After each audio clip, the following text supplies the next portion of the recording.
Il Tour delle Eccellenze Venete in Germania ha riscosso un grande successo, ospite del raduno di auto d'epoca ADAC Baviera Historic 2022 nell'immenso parco del castello Scholz Maxi Rhein, nei pressi di Monaco di Baviera.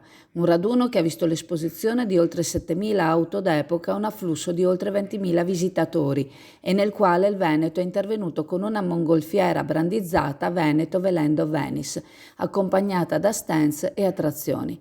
La cucina veneta e i prodotti tipici del suo territorio sono stati promossi dal track Full Food Experience del Tour delle Eccellenze Venete 2022, un'esperienza gastronomica itinerante.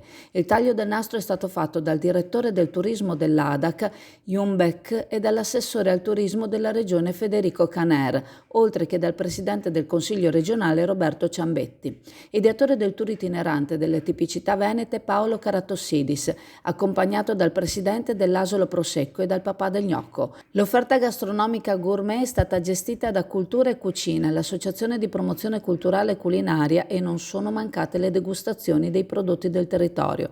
Il tutto apprezzato dagli ospiti tedeschi che sono letteralmente impazziti per le ciliegie duroni del MAP Mercato Agroalimentare di Padova, associate ai brindisi di Prosecco.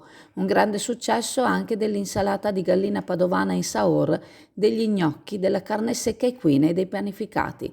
Grande soddisfazione per gli organizzatori Paolo Caratossidis ed Emanuele Rusconi. Il loro track è stato uno di quelli maggiormente apprezzati e ha contribuito ad affermare l'immagine turistica del Veneto.